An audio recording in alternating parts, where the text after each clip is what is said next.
Está iniciando aqui o carregamento.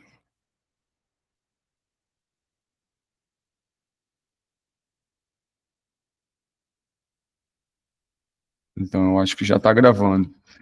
Então, Amanda, que sua mãe conversou comigo, né, que você está se preparando aí para o Enem, que você só vai fazer ano que vem, que esse ano você faz só por experiência, né? E aí eu queria falar com você um pouquinho a respeito do Enem, o Juliano, ou Amanda, porque o que acontece? O Enem, ele tem assim uma característica bastante própria, né? Diferente das provas que você faz na escola, obviamente, e diferente das questões de concursos, por exemplo, militares, né? Que eu trabalho bastante com essa área de preparatório pré-militar. Então, a gente tem alguns concursos militares que cobram a parte de química, né? Mas, assim, é um nível muito acima do exigido pro Enem. O Enem, ele, na verdade, ele facilitou bastante a vida do candidato, né? Ele, com essa proposta de contextualização que tem, de integrar as áreas de saber, de trabalhar com as competências e habilidades, ele acabou facilitando bastante a vida do aluno, porque não vai ter aquela exigência de um conhecimento técnico da química muito aprofundado, né? Muitas das vezes, um conhecimento superficial ali sobre alguns assuntos já vai ser o suficiente para você conseguir resolver, para você conseguir matar uma questão.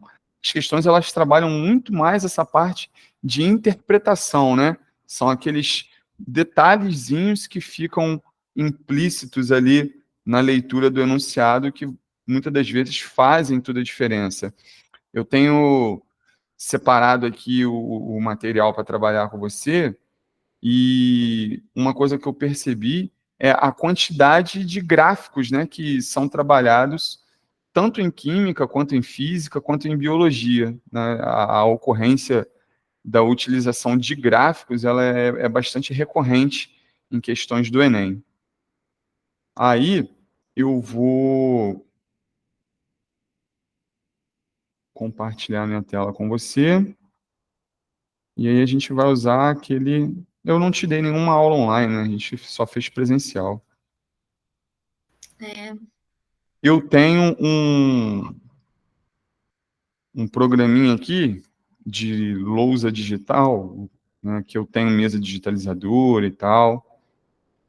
E deixa eu só ver aqui, tela cheia, compartilhar. Acredito que você esteja vendo minha tela agora. Ou se não, está quase carregando.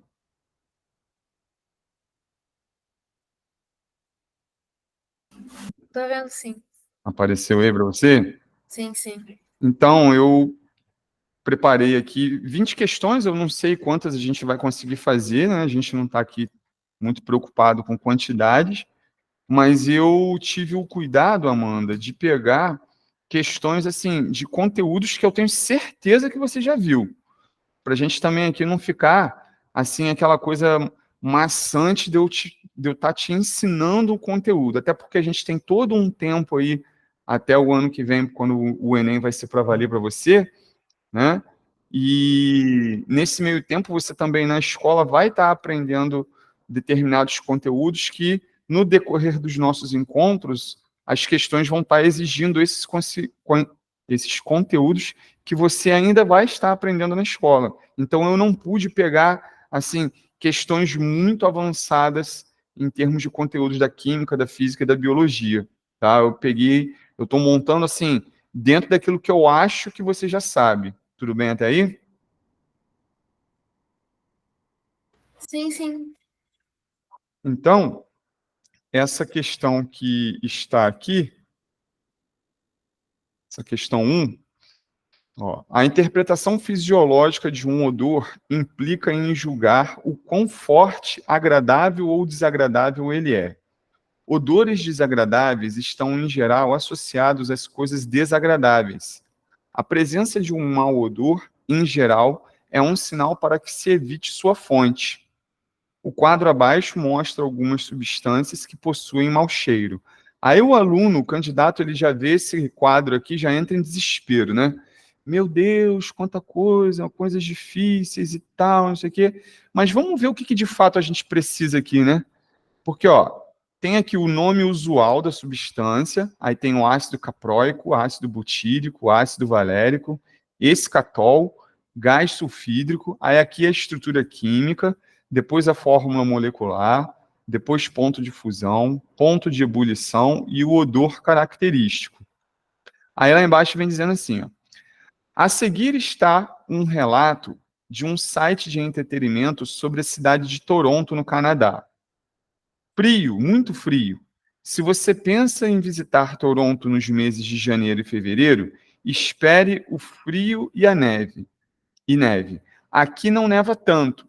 Então, muitas das vezes, você pode chegar e não encontrar a cidade branquinha, mas espere alguns dias que ela chega. As médias de temperatura são janeiro, máxima de -1 grau Celsius e mínima de -7 graus Celsius. E fevereiro, máxima de 0 graus Celsius e mínima de -6 graus Celsius. Na verdade, isso aqui que é uma informação importante para a gente poder resolver a questão. Você já vai entender. Como eu já li a questão, eu já vou até destacar aqui para você. Olha o que diz lá embaixo no enunciado, diz na pergunta, efetivamente, né? Porque questão do Enem tem isso, né? É um textão e a pergunta está lá embaixo em 2 linhas, né? Aí diz aqui, ó. Uma pessoa que visita a cidade de Toronto, no Canadá, em suas férias de janeiro,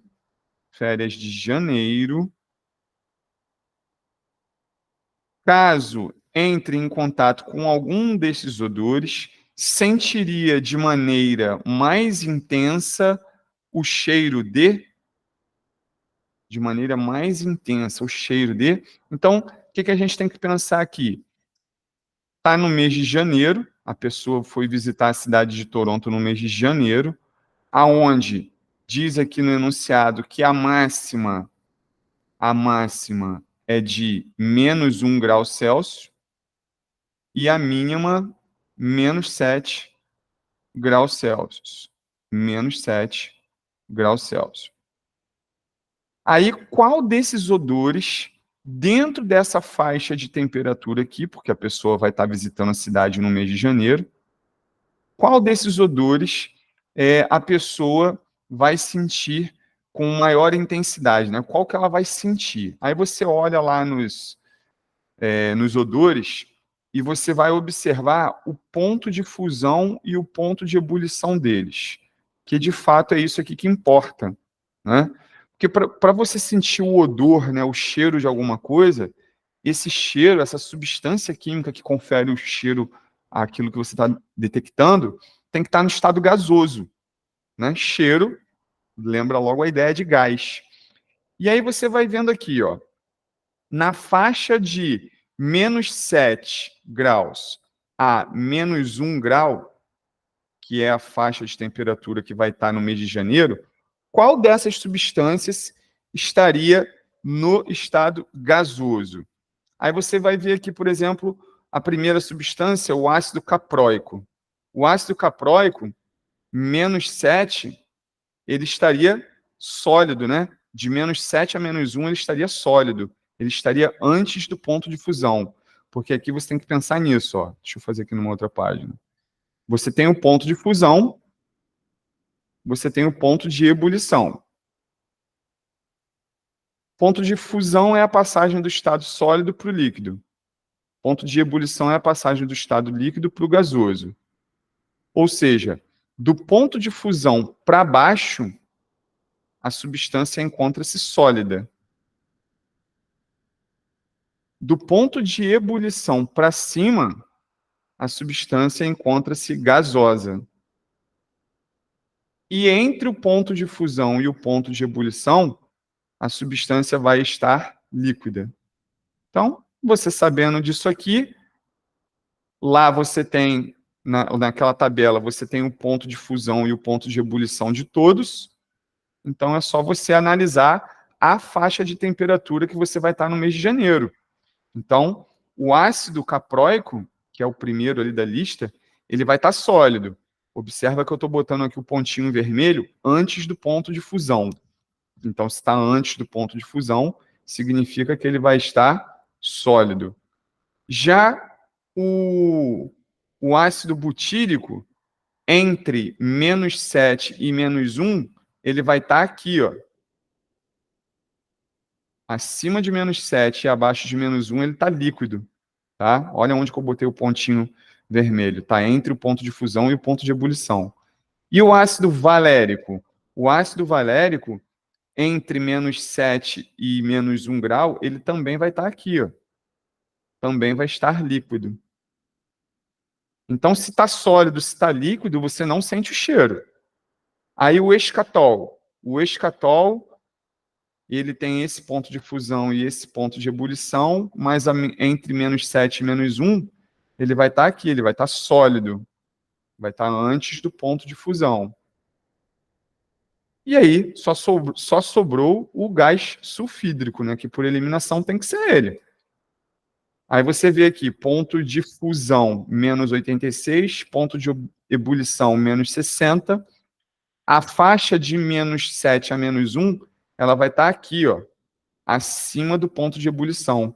Então, vai ser a única substância que nessa faixa de temperatura vai estar gasosa. Então, ela é a única substância que vai estar possibilitada de causar algum tipo de odor. E aí você vai ver que o gás sulfídrico... Ué, gente, cadê minha caneta? Ela às vezes some. Parece. Deu uma travada aqui para mim.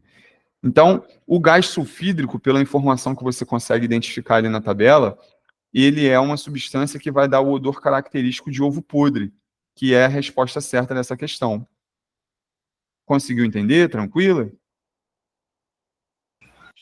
Esse -86 aí, ele vai estar, então, maior que o -1?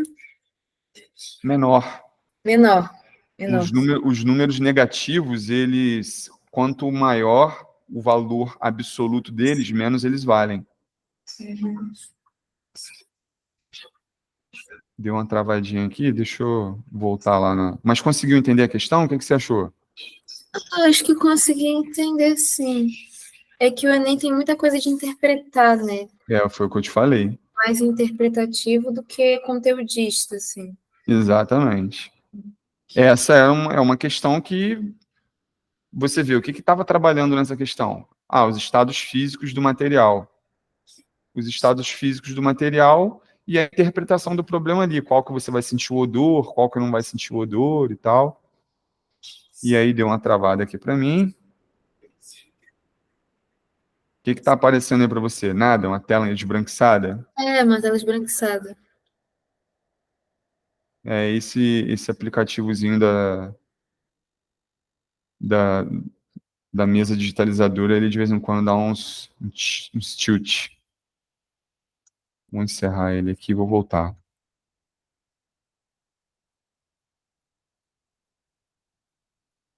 Enquanto isso, a gente vai posicionando aqui na segunda questão. Você já viu esse experimento que está representado nessa questão 2? Acho que sim. Esse experimento aí, que está representado, sem ler a questão, tá? Só de olhar para o experimento. É o experimento que os bioquímicos utilizaram em meados do século XX, para poder explicar a hipótese de origem da vida. Então, aquela hipótese de origem da vida que é a mais aceita, né, que é a origem bioquímica, que tinha lá na Terra primitiva as substâncias primordiais que possibilitaram a ocorrência de vida e tal. Isso tudo foi reproduzido em laboratório através desse experimento que está aí na tela. Deixa eu abrir de novo o meu aplicativozinho. Só uma pergunta. Essas questões que você está mostrando, elas são do Enem, né? São do Enem. Mas são de qual ano, assim? Se eu Imagina. não me engano. Ai, aí agora você me pegou, hein? Mas não tem muito tempo, não. Não tem 10 anos. De menos de 10 anos para cá. Entendi. 2014 para cima. Uhum. Por quê? O que você achou delas? Muito Não, fácil? achei fácil. É que eu também fico vendo questão assim de Enem, Hum, só que eu não gosto de pegar questão muito antiga, não, porque senão não vale muito a pena estudar assim. uhum.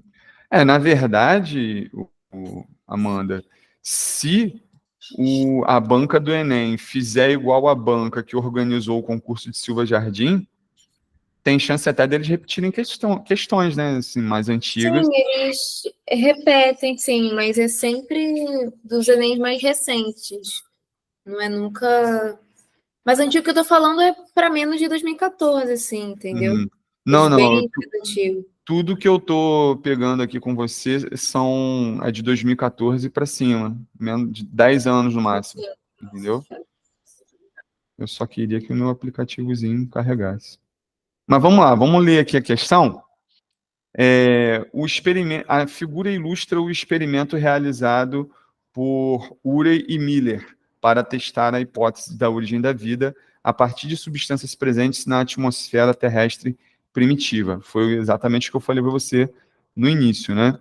Que é um experimento que foi realizado em laboratório para reproduzir as características da Terra primitiva que apresentaram ali as condições necessárias para o surgimento da vida. Então, gente, mas travou de novo.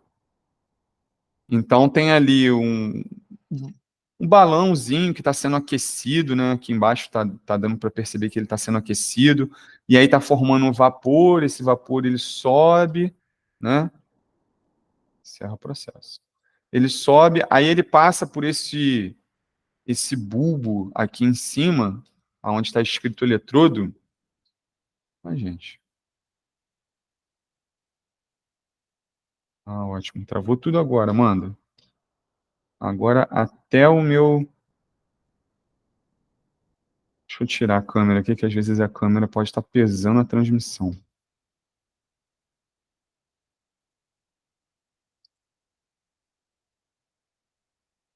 Então, aquele experimento, ele remonta isso, né, das condições da Terra primitiva, e quando passa lá em cima, o vapor do líquido que foi aquecido, ele recebe descargas elétricas, que é para representar é, os raios, né, que caíam na superfície terrestre, nas tempestades, né, de descargas elétricas que caíam na superfície terrestre.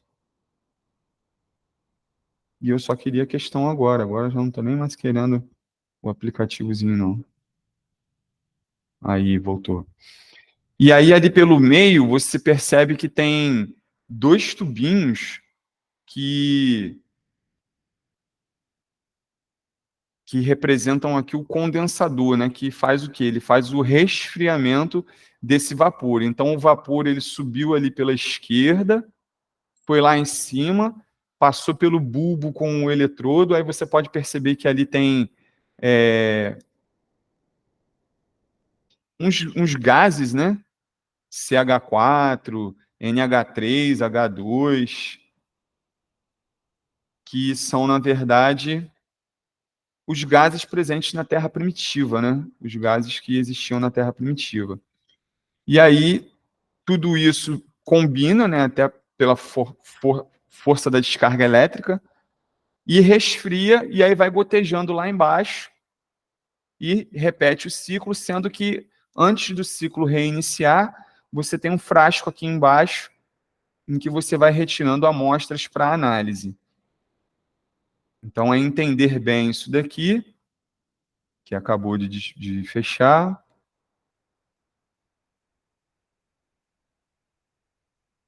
Ai, Jesus amado.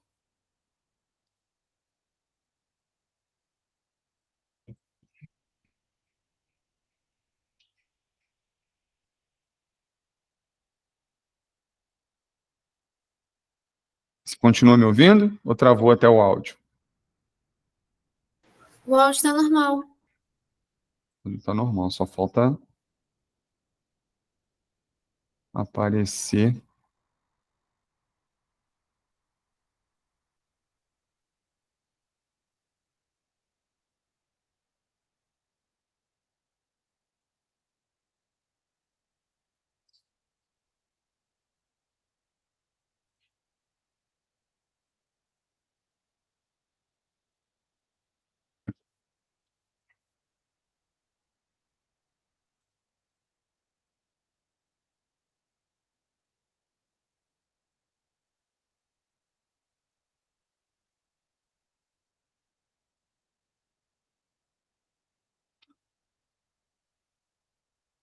Só um momento, eu vou tomar meu remédio rapidinho. Uhum.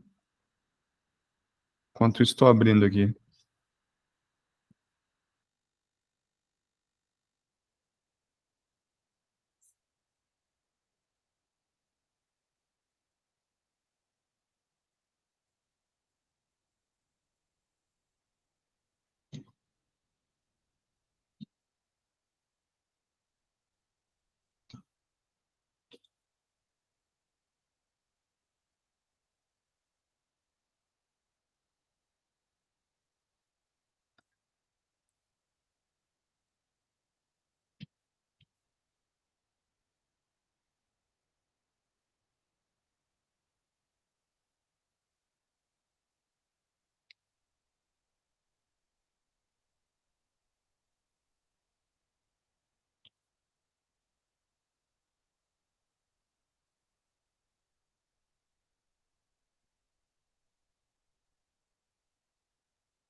Oi, voltei.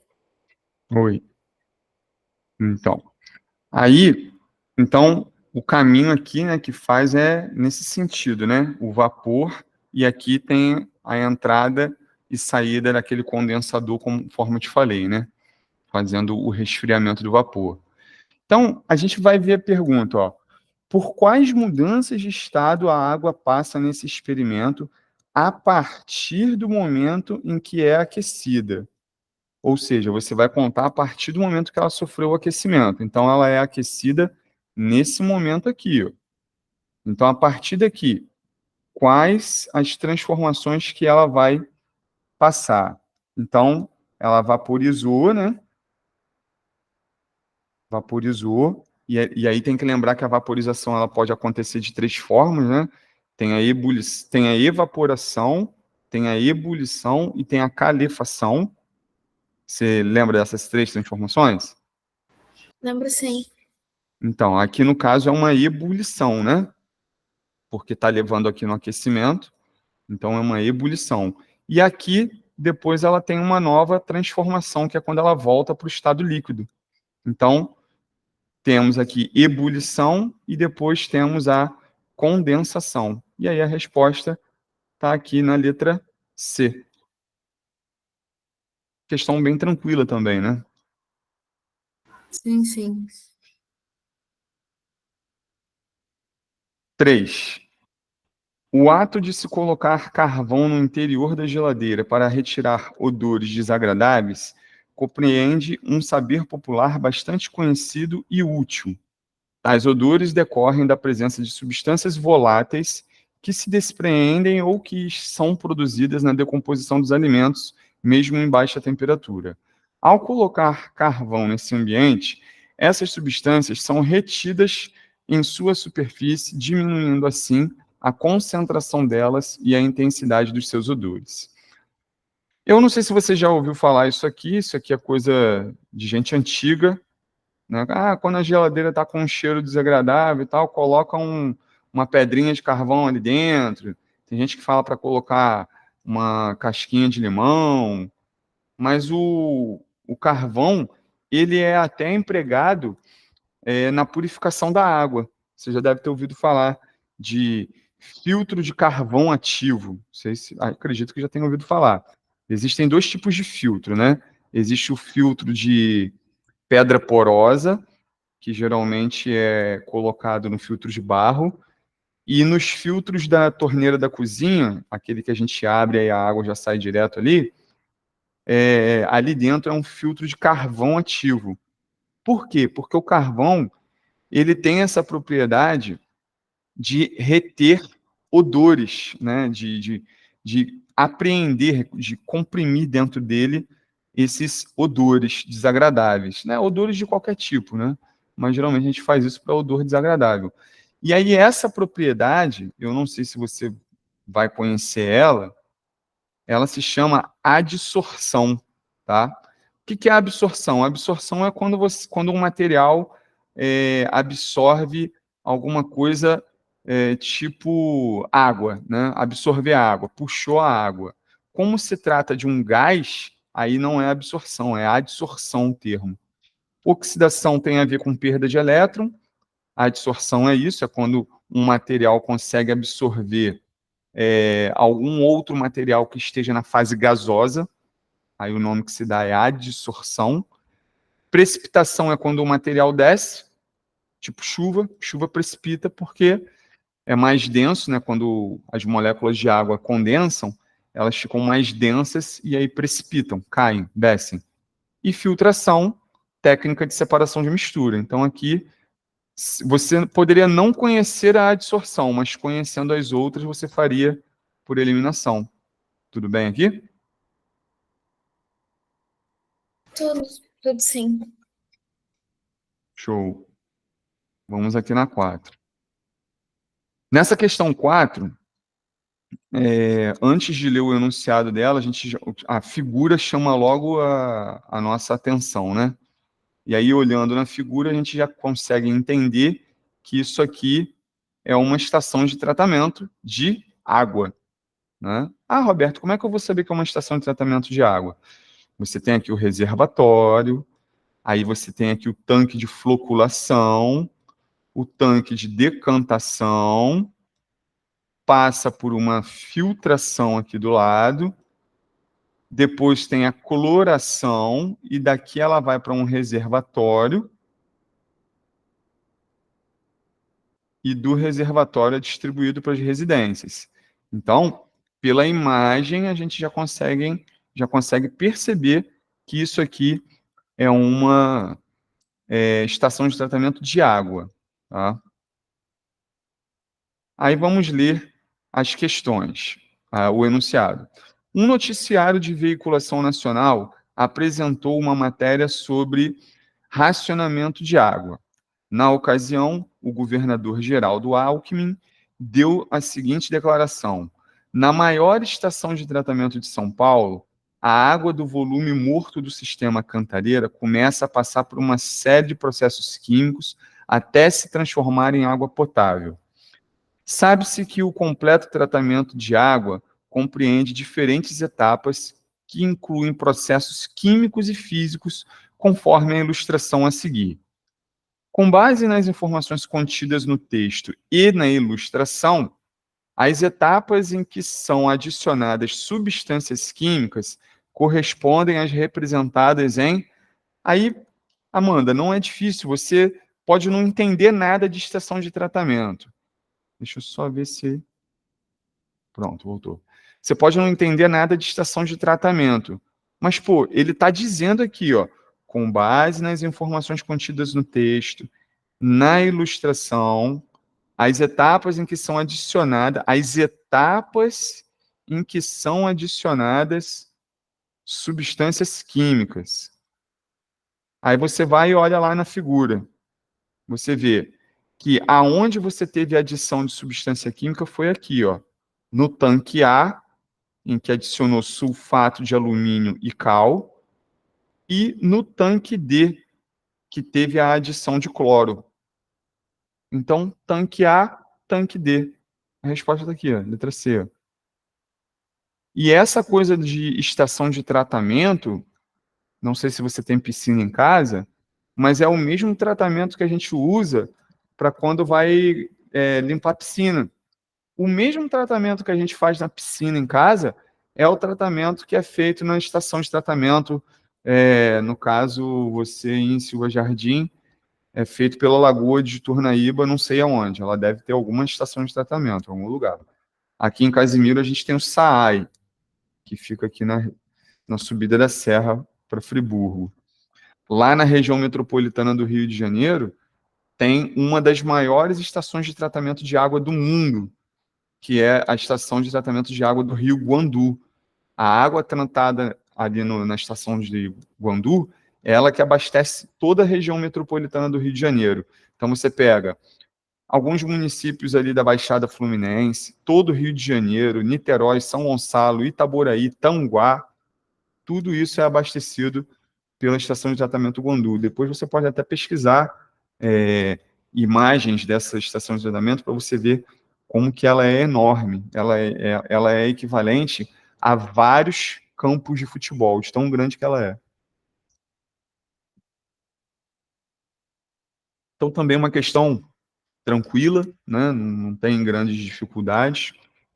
E essa coisa de estação de tratamento, os alunos normalmente estudam isso no quinto ano, sexto ano, já vem falando dessa coisa de estações de tratamento. É claro que não estuda de forma tão aprofundada quanto a gente vê, por exemplo, no ensino médio.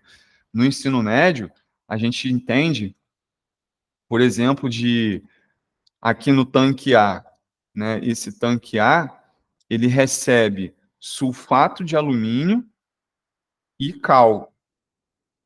O sulfato de alumínio, ele é um agente coagulante. O que ele vai fazer? Ele vai coagular as sujeiras em suspensão. E aí vai formar um floco. Esse floco ele vai ficar pesado, aí ele vai descer. Então, por isso que o tanque A é o tanque de floculação e o tanque B é o tanque de decantação.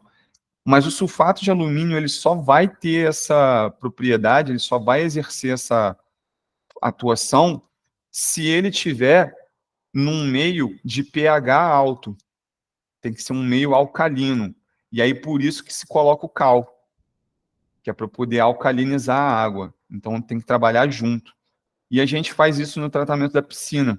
A gente coloca a barrilha, depois coloca o sulfato, aí bota a água da piscina para bater, aí vai formar o floco, aí deixa descansar, esse floco desce, e aí depois a gente vem aspirando. Né? A gente faz isso na piscina. Mas no caso aqui, a adição de produto químico vai se dar no tanque A e no tanque D de dado. Tá bom? Tranquilo, né?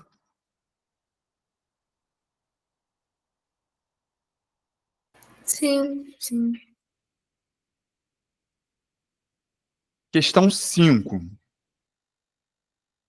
Um experimento foi realizado utilizando apenas um copo de vidro, sal de cozinha, água e um ovo caipira. O ovo foi colocado no copo contendo água e, inicialmente, afundou na fase líquida, como mostra a figura 1. Ao sistema foi adicionado sal e o sistema foi mantido em repouso por 4 dias. Após 4 dias, a bola aqui deve ser o ovo, né? Deve ter tido aqui um erro de digitação. Deveria ser o ovo botou a bola. Não sei por quê, porque não tem bola no sistema, né? Mas é o ovo, né?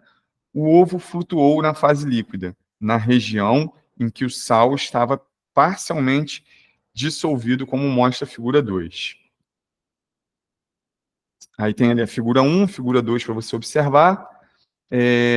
5 estudantes, sob orientação de um professor, elaboraram diferentes gráficos com o objetivo de representar a variação de densidade do ovo e da fase líquida. Então, veja. Construíram gráficos com o objetivo de representar a variação de densidade do ovo e da fase líquida. Você lembra a fórmula da densidade? Acho que não. Deixa eu ver se eu consigo abrir minha lousa digital aqui de novo. Porque a densidade, ela é definida... aqui eu não consigo escrever, tem que ser na lousa digital mesmo. Deixa eu ver se eu consigo carregar ela aqui novamente.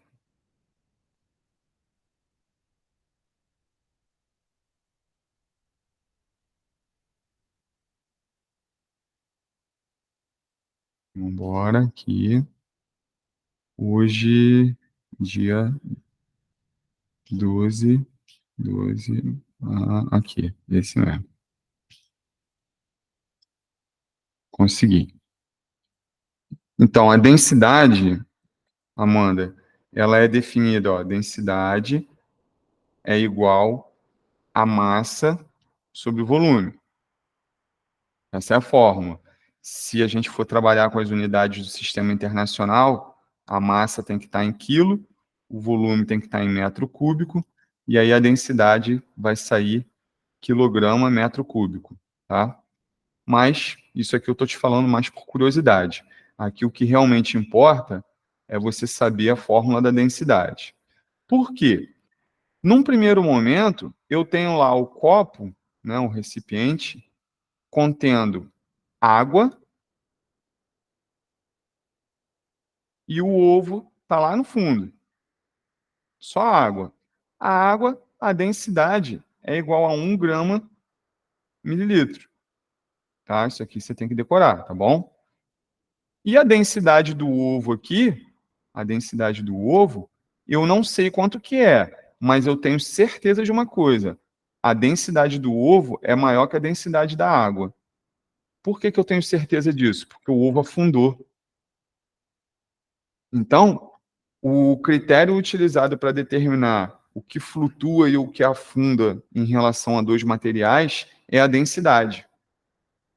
O material mais denso, ele desce, ele vai para o fundo, né? E o material menos denso, ele flutua. Tem até um episódio da Luna, do show da Luna, não sei se você já viu essa animação, que eu costumo passar para os meus alunos.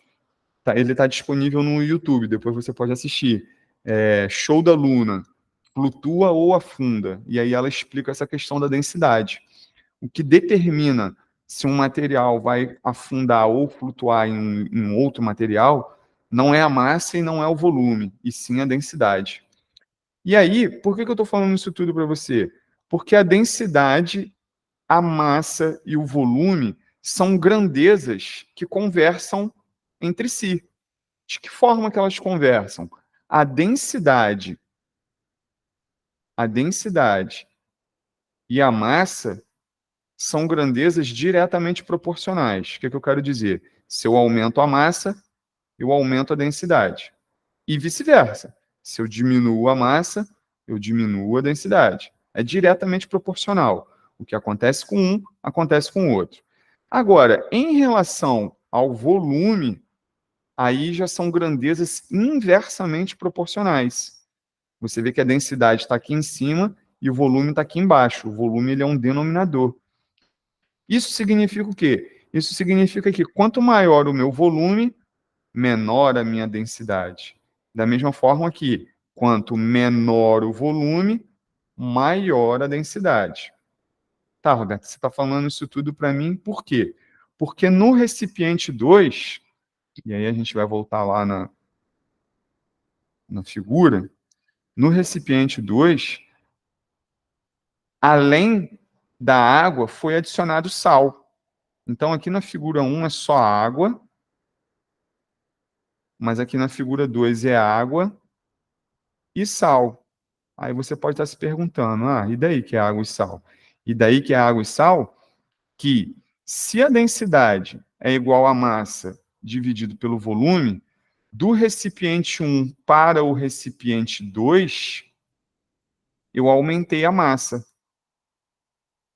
Por que aumentou a massa? Digamos que no recipiente 1 tenha apenas, vou botar um valor aqui só de ilustração, tenha 100 gramas de água. Aí eu peguei e coloquei sal. Quanto que eu coloquei de sal? Sei lá, qualquer valor aqui, vamos botar 50 gramas.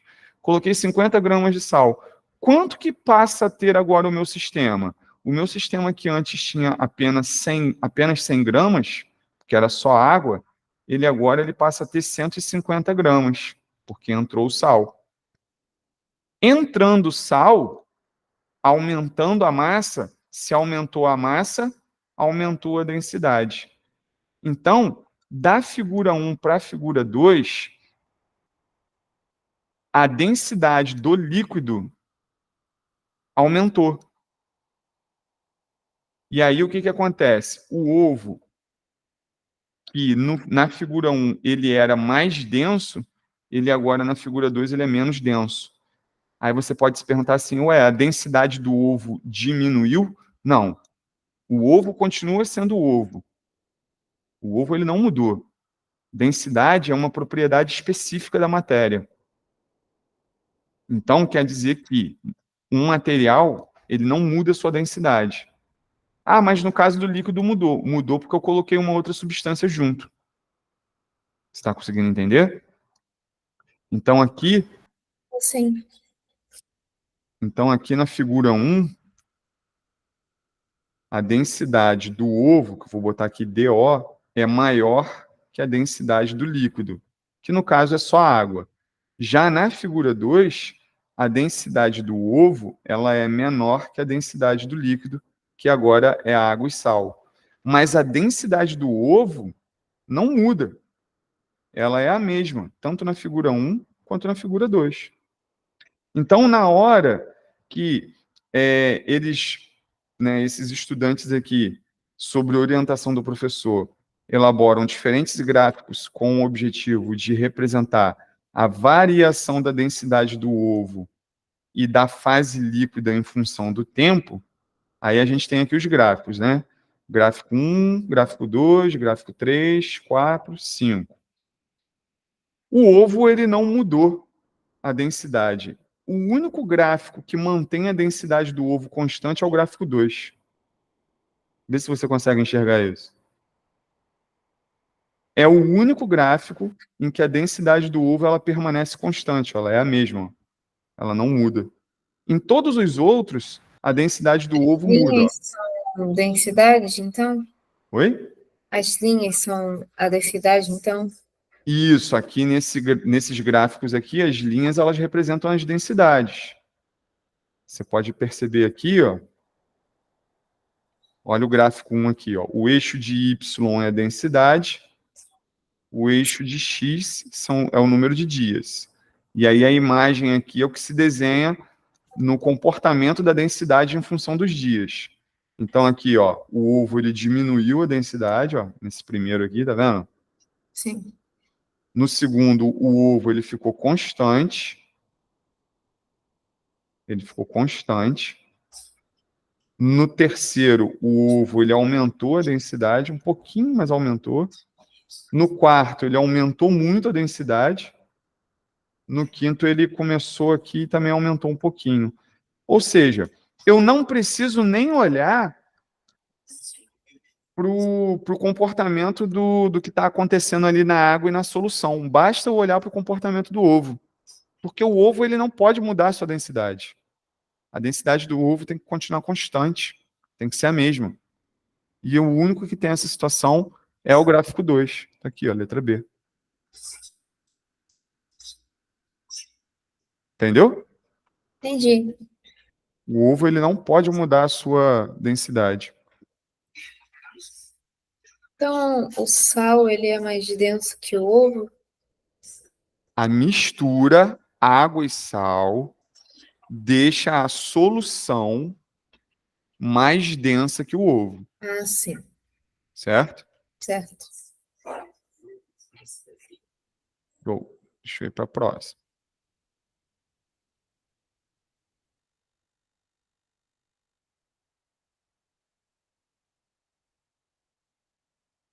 Seis. Aqui.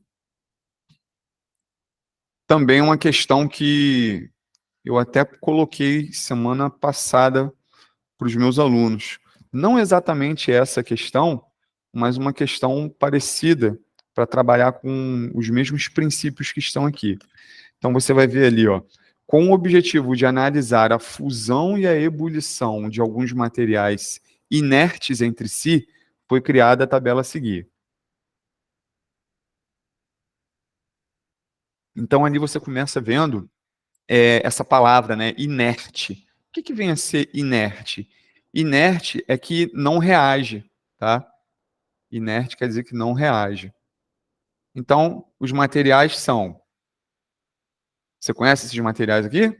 AU, você sabe o que é? Não lembro direito. É ouro. Ah, sim. Aqui é ouro, aqui é sal de cozinha, aqui é carbono grafite, aqui é o alumínio metálico, e aqui embaixo, o último aqui é a prata, a G. Aí, Amanda, o Enem, ele não coloca mais a tabela periódica na prova, tá? O que a banca Colocava? colocava, antigamente colocava. Puxa vida. É, é, o que a banca entende? A banca entende que o aluno que está fazendo o Enem ali no terceiro ano, ele estuda química há pelo menos 4 anos, desde o nono ano. Então, nono ano, primeiro ano, segundo ano, terceiro ano. Ele está há 4 anos estudando química. Então, a banca entende que esse aluno ele já tem que ter o entendimento assim de reconhecer alguns elementos químicos a partir do símbolo, tá?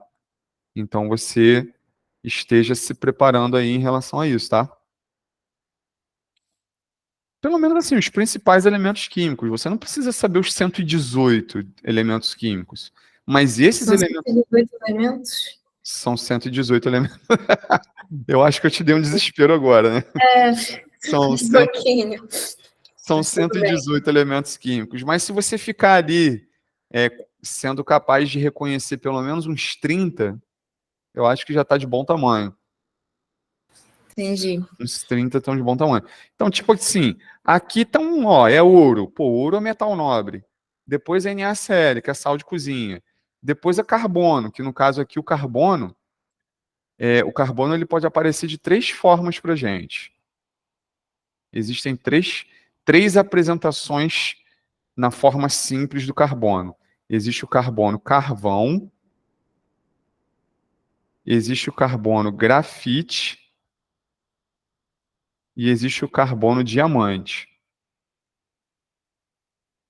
Esse fenômeno aqui, até aproveitar para te falar isso, é um fenômeno chamado alotropia. Você já ouviu falar nisso?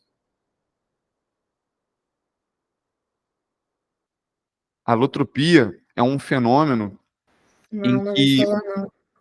um mesmo elemento químico ele é capaz de formar mais de uma substância simples.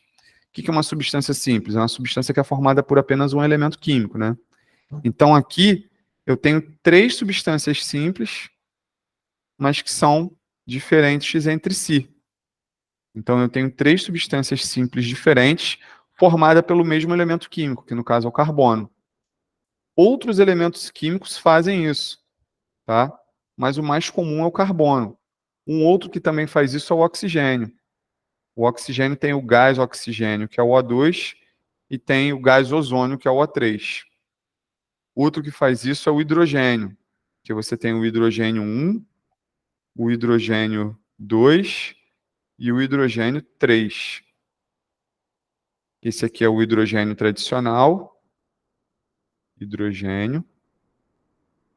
Esse aqui, o 2,1, é o deutério. e esse 3,1 aqui é o trítio. É tudo hidrogênio, mas eles têm a diferença aqui na massa, tá vendo? Massa 1, massa 2 e massa 3. Esse fenômeno é um fenômeno de alotropia. Eu já vi questões cobrando isso, tá, Amanda? Então, depois aí, se você quiser anotar no caderninho aí, lembra que eu falei para você ter um caderninho? Anota esse bizu aí, porque às vezes isso aparece. Bom, então eu aqui tenho esses 1, 2, 3, 4, 5 materiais, e aí eu tenho aqui o ponto de fusão deles e o ponto de ebulição deles. Tranquilo até aí. Lá embaixo diz o seguinte: o experimento consistia em colocar em um recipiente uma barra de 20 gramas de ouro, 100 gramas de cloreto de sódio, 50 gramas de grafite, uma barra de 200 gramas de alumínio e um bloco de 30 gramas de prata, e elevar a temperatura do recipiente até 1000 graus Celsius. Está aqui, ó, 1000 graus Celsius. Ou seja, misturou um pouquinho de cada coisa ali da tabela e levou para um recipiente de 1000 graus Celsius. Com base na tabela, encontraremos no recipiente 2 pontos. Aí tem aqui as opções e a gente tem que ver o que vai ter. Você vai perceber que nas opções ele vai fazendo um jogo, né? Do tipo assim, tal coisa sólida, tal coisa líquida, tal coisa sólida, tal coisa líquida, ou está tudo sólido, ou está tudo líquido. Vai jogando com os estados físicos dos participantes aqui. E aí, como que você vai resolver essa questão? Cara, só você interpretar a tabela em função da temperatura que ele disse que está, em função de 1000 graus. É só você interpretar a tabela. Você quer ver? Vou pegar aqui, ó.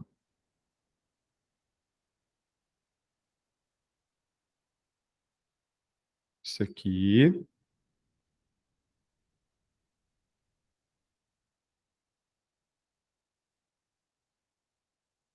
Aqui.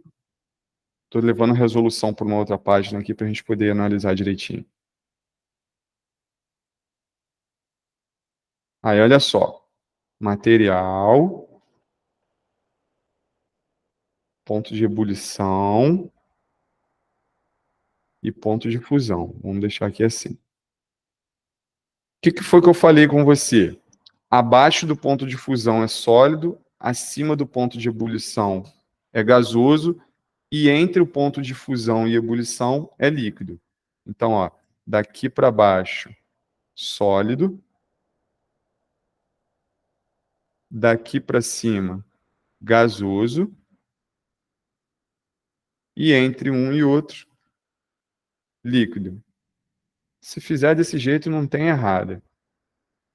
Estamos a 1000 graus. 1000 graus Celsius. Aí eu vou analisar cada material em função dessa temperatura aqui, 1000 graus. Então eu vejo, o primeiro é o ouro.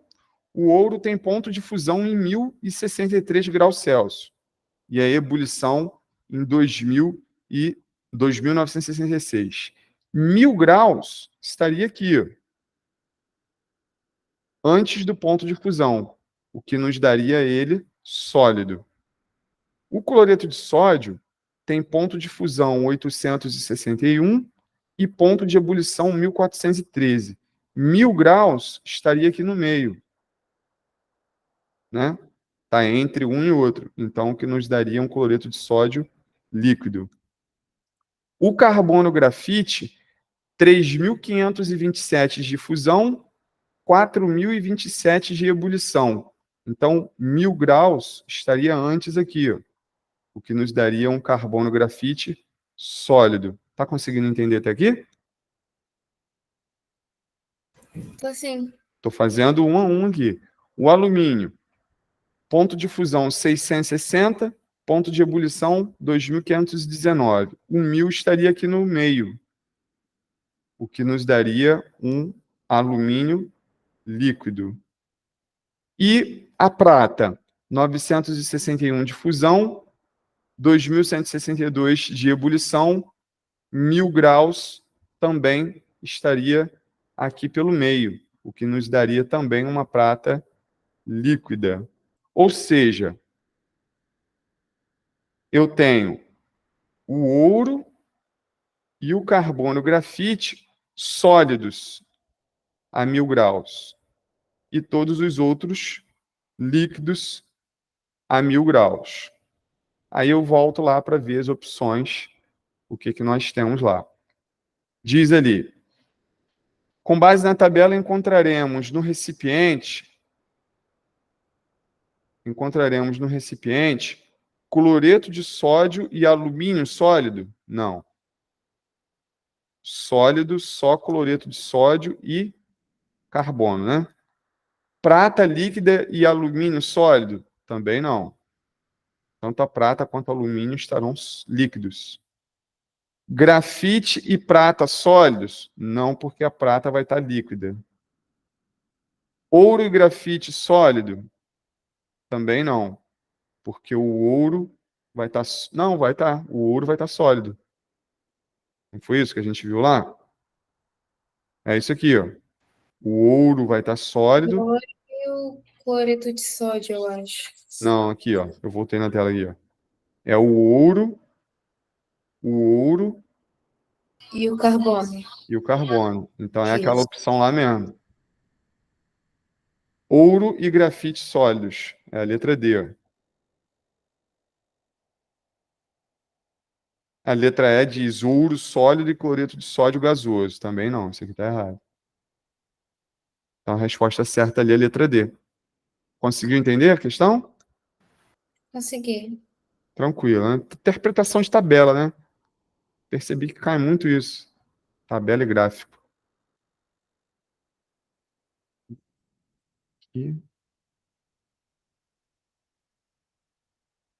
E para a nossa aula de hoje, vamos fazer a 7, vamos fazer a 7 e a 8. Dá para fazer essas duas aqui. Deixa eu ver aqui a 9. Não, acho que dá para fazer até a 10. Vamos fazer até a 10? São 20 questões. A gente fecha na metade delas. Essa questão 7 aqui, Amanda, ela é bem tranquila, porque ela remete àquela teoria de modelos atômicos de Dalton. O Dalton, ele representou os átomos e moléculas por bolinhas, né? Então, às vezes, você encontra questões que trazem bolinhas assim, indicadas diferentes, é porque cada bolinha, representada de maneira diferente, o Dalton quis indicar um elemento químico. Então, vamos supor, aqui é o hidrogênio, aqui é, sei lá, hidrogênio e carbono, aqui é oxigênio com oxigênio, então faz o O2, entendeu? Então, para cada bolinha, cada maneira de representar uma bolinha, ele estava indicando, na verdade, um elemento químico. E a forma com que esses elementos químicos se associam dão origem a substâncias químicas simples ou compostas, dependendo da composição. Aí diz aqui, ó, cada figura abaixo representa um sistema gasoso e as moléculas que o constituem. Nesses sistemas, átomos diferentes são representados por bolinhas diferentes, que é o que eu acabei de falar para você, né? Átomos diferentes representados por bolinhas diferentes. Então, se a gente for analisar aqui esse primeiro quadrinho aqui, você vai perceber que as bolinhas aqui, elas são todas iguais, né? Só que às vezes eu tenho duas bolinhas iguais juntas e outras vezes eu tenho três bolinhas iguais juntas. Se eu pensar que, por exemplo, essa bolinha fosse... Vou arbitrariar aqui sendo o oxigênio. Eu teria um oxigênio aqui ligado a outro oxigênio. Isso aqui é o gás oxigênio. Já aqui do outro lado, eu tenho três bolinhas de oxigênio, então poderia ser isso aqui, ó, que é o O3, que é o ozônio. Tá? Isso porque eu estou admitindo que a bolinha preta, preenchida pretinha, seja o elemento químico oxigênio. Aqui no 2, eu já tenho, além da bolinha preta, que eu estou admitindo seu oxigênio, vou botar assim, ó, oxigênio, tem a bolinha branca. E aí eu percebo que a bolinha branca, às vezes, ela aparece junta e outras vezes ela aparece com a bolinha preta. Tá vendo? Ó, duas brancas e uma preta. Essa bolinha branca eu vou admitir sendo o hidrogênio. Por quê? Eu posso ter átomos de hidrogênio unidos, dessa forma aqui, ó, formando o H2. E eu posso ter átomos de hidrogênio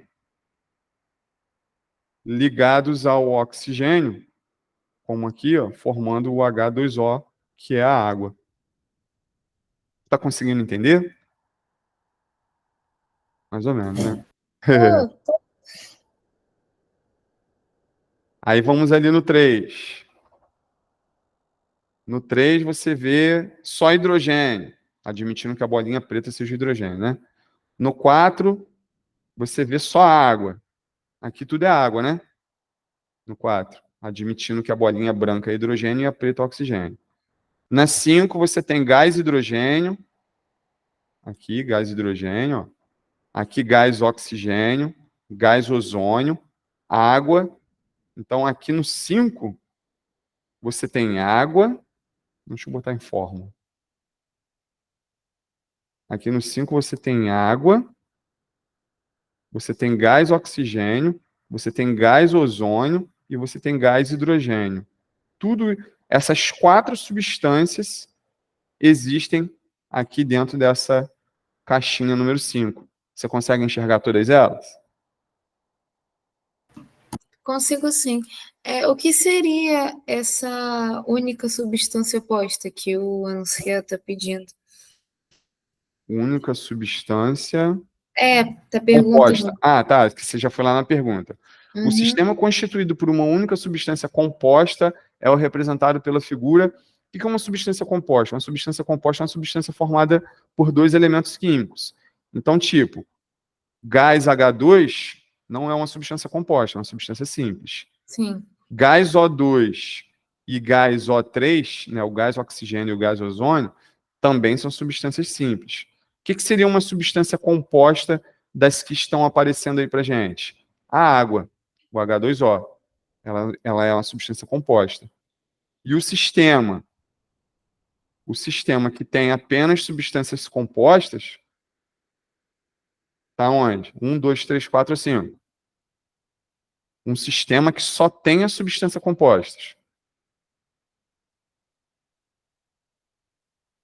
O que você acha? Vamos por eliminação. Ó.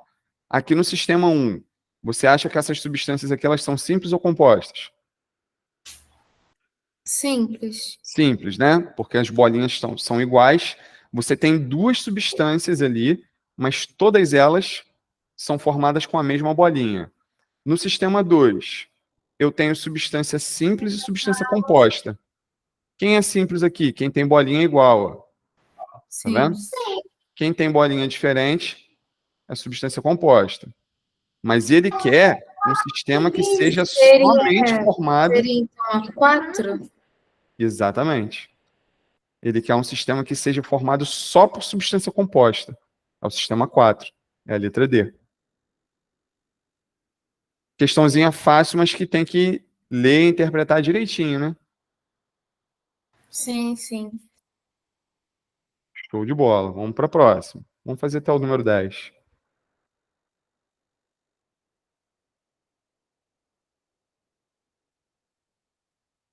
Na obra O Poço do Visconde, de Monteiro Lobato, há o seguinte diálogo entre o Visconde de Sabugosa e a boneca Emília. Isso aqui é o Sítio do Pica-Pau Amarelo, né? Acredito que você já tenha lido alguma coisa sobre isso. O Visconde de Sabugosa, ele é inteligente, né? Ele é uma pessoa, né? Ele é uma figura dentro do contexto da história de Monteiro Lobato ali, do Sítio do Pica-Pau Amarelo. Ele é uma pessoa muito, ele é uma figura muito estudada, muito culta. Ele lê muitos livros. Então ele fala aqui, ó: Senhora Emília, explique-me o que é hidrocarboneto. Ele perguntou. Aí vem a Emília, né? A Emília é aquela boneca de pano que ela é toda atrapalhada, né? Aí diz: a atrapalhadeira não se atrapalhou e respondeu: são misturinhas de coisa chamada hidrogênio com outra coisa chamada carbono. Os carocinhos de um se ligam aos carocinhos do outro. Essa foi a explicação que a Emília deu para o Visconde de Sabugosa quando ele perguntou o que é hidrocarboneto. Nesse trecho, a personagem Emília usa o vocabulário informal que a caracteriza, né? Ela é assim, né? Ela usa gírias, ela fala bem de forma informal. Buscando-se uma terminologia mais adequada ao vocabulário utilizado em química, devem-se substituir as expressões misturinhas, coisa e carocinhos, respectivamente, por. Aí, antes de ir para a resposta, deixa eu te dizer isso aqui, ó. Hidrocarbonetos. O que são hidrocarbonetos? Hidrocarbonetos são compostos formados exclusivamente por hidrogênio e por carbono. Por isso que eles são chamados de hidrocarboneto.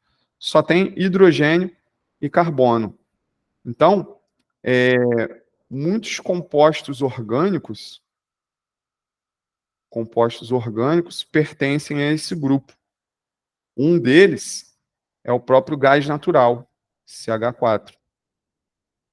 CH4. O gás que a gente utiliza para abastecer os carros, né? Proveniente da decomposição da matéria orgânica. Também é um hidrocarboneto o butano, que é o gás que está presente no botijão de cozinha, que é esse composto aqui, ó. Ele é o C4H10. C4H10.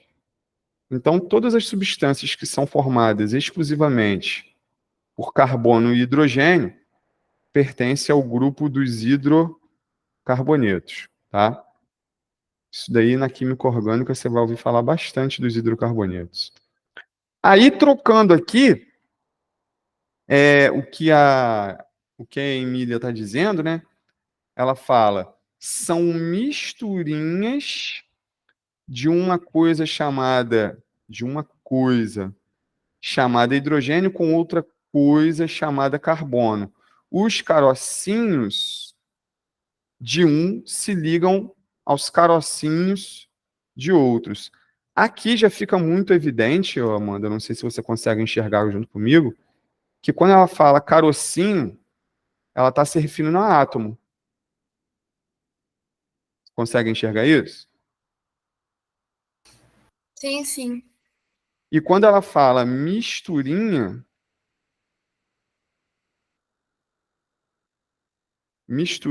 ela na verdade ela está falando de substâncias. Que no caso, como são hidrocarbonetos, são substâncias compostas, né? Porque são formadas por mais de um elemento químico. Então, substâncias compostas, carocinho é átomo, só está faltando entender o que significa coisa, né? Mas aí, por eliminação, já dá para saber. Que é molécula. Não. Peraí. Não. Elemento. Elemento. Misturinha de uma coisa, de um elemento chamado hidrogênio com outro elemento chamado carbono. Então, substância composta, na verdade, aqui aparece só como compostos. Coisa, elemento. E carocinho, átomos. Então, a resposta está aqui. Letra A. Entendeu? Meio confusa essa questão. Ela dá para dar um nozinho na cabeça do candidato na hora da prova. Até porque você não vai estar fazendo só a prova de química, né?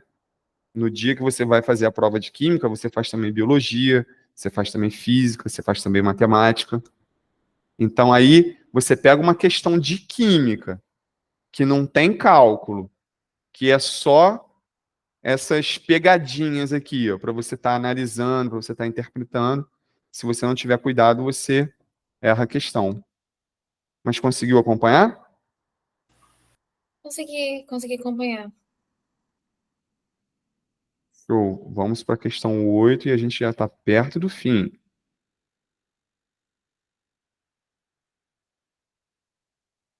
As substâncias apresentam composição fixa e são representadas por fórmulas. Sim, no caso, por exemplo, ó, a água é H2O, sempre. H2O é água é H2O, ponto final.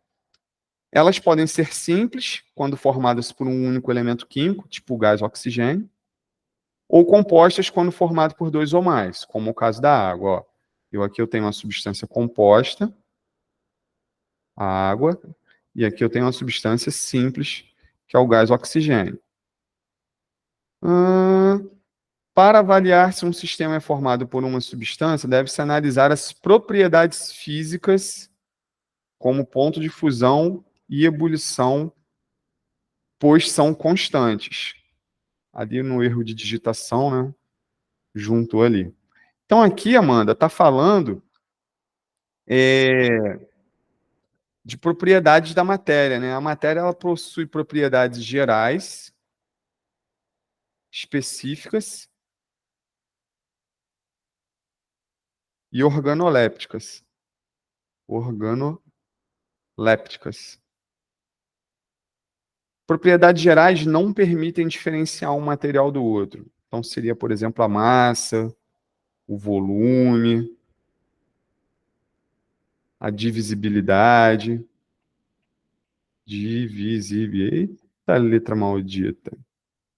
Divisibilidade. As específicas permitem diferenciar um material do outro. São elas ponto de fusão, ponto de ebulição, densidade. Densidade. Isso daqui são propriedades específicas. Propriedades organolépticas são aquelas propriedades que a gente consegue detectar através dos sentidos. Então, olfato, visão, tato, paladar e a audição. Quando eu digo assim da água, a água ela é inodora, insípida e incolor. Ela não tem cheiro, não tem sabor e não tem cor. Eu estou falando de propriedades organolépticas da água. São características que sensibilizam os sentidos humanos. Tá? E por que eu estou falando isso? Porque ele falou ali de propriedades físicas, né?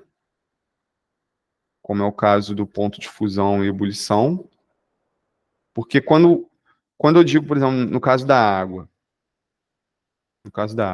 o ponto de fusão, 0 graus Celsius. O ponto de ebulição, 100 graus Celsius. Só a água tem essa característica, Amanda. Nenhuma outra substância no mundo, nenhuma outra substância no universo tem as mesmas características da água. Isso aqui é só da água, entendeu? Então é por isso que a gente diz que as propriedades específicas permitem diferenciar um material do outro. Porque se eu tenho lá um material desconhecido, eu tento identificar as propriedades específicas e com base nessas propriedades específicas eu identifico, né? Eu vou catalogar aquela substância desconhecida, tá? Então diz aqui, um sistema que apresenta temperaturas constantes durante a mudança de fase pode ser constituído por... Tá, aí aqui ele já está falando uma outra coisa. Um sistema que apresenta temperaturas constantes durante a mudança de fase. Isso daqui, talvez você tenha estudado no 9º ano ou no 1º ano, quando você tem um diagrama, um gráfico, temperatura, tempo,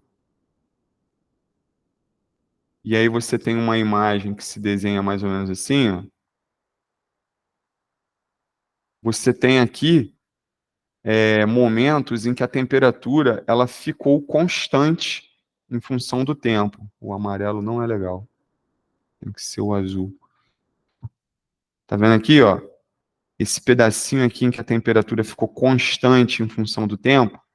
Quando isso aparece num gráfico temperatura, tempo, significa que você está trabalhando aqui com uma substância pura, tá? Quando é uma mistura, esse gráfico ele não apresenta essas constantes. O gráfico ele fica mais ou menos assim, ó. Temperatura, tempo. Aí ele vai estar sempre variando assim, ó. Ele nunca vai ter um diferente daquele outro. Vou fazer o outro aqui pequenininho.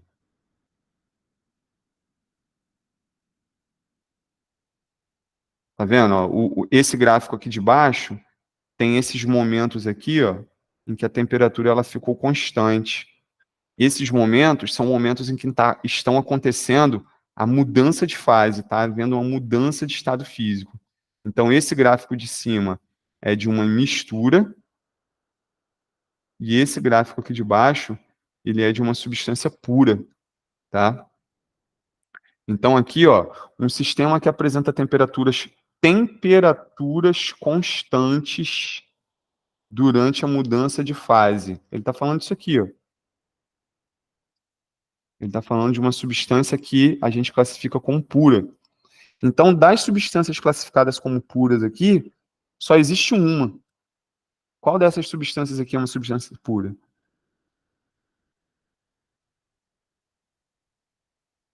No seu entendimento?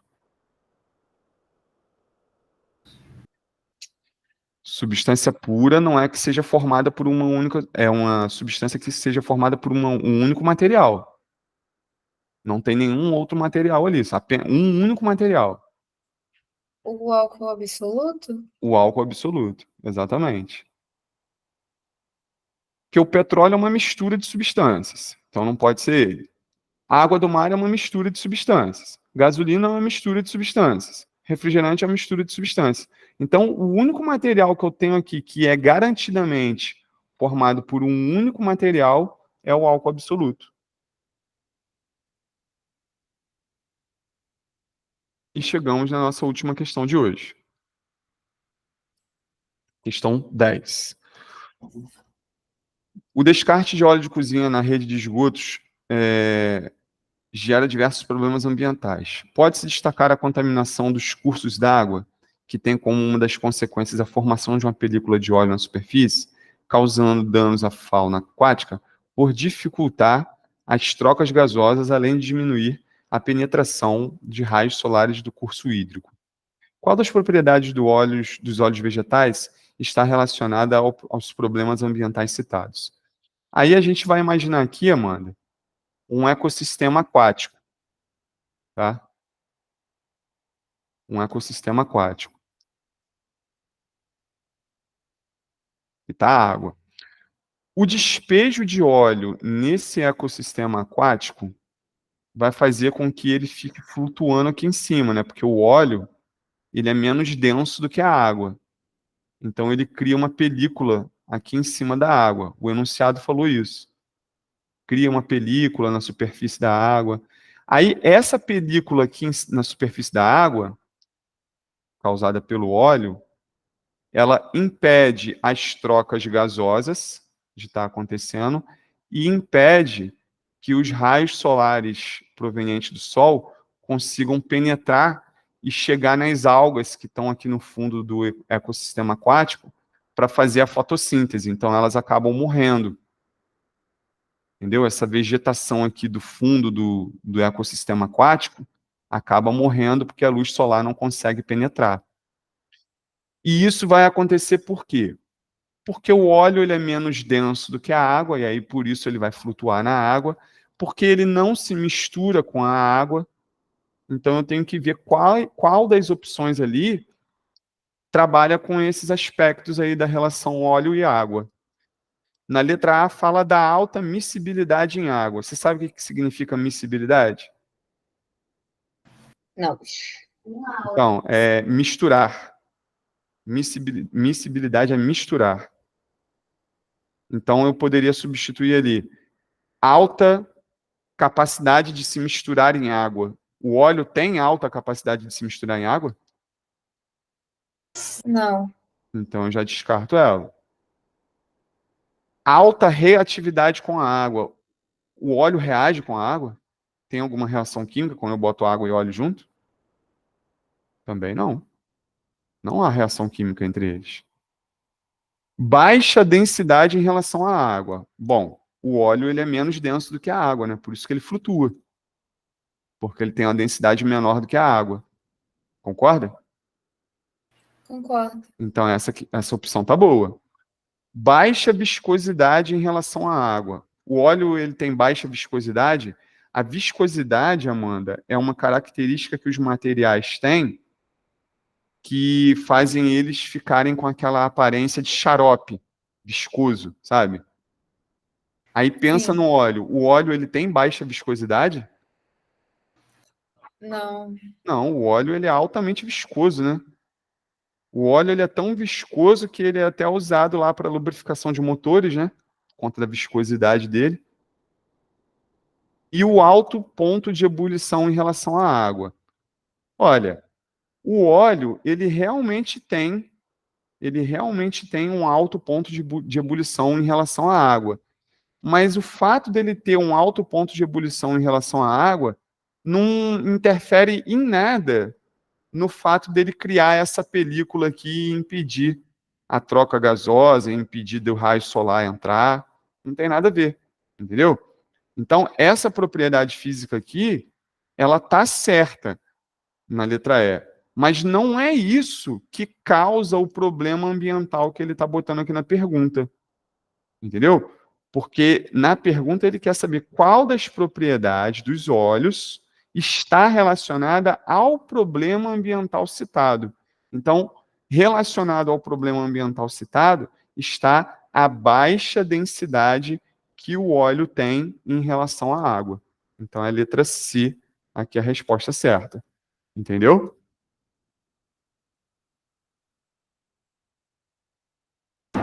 Foi, consegui. Show de bola, Amanda. Então, por hoje é só, a gente vai ficando por aqui. Tá? Amanhã, Amanda, eu vou trabalhar com você algumas questões de física, tá? Sim, sim. Mesmo horário? Mesmo horário, 6 horas, eu tô te mandando o link, tá? E a gente faz esse mesmo esquema, tá bom? Tá bom. Foi gravado aqui, depois vai gerar um link para você poder acessar a gravação a hora que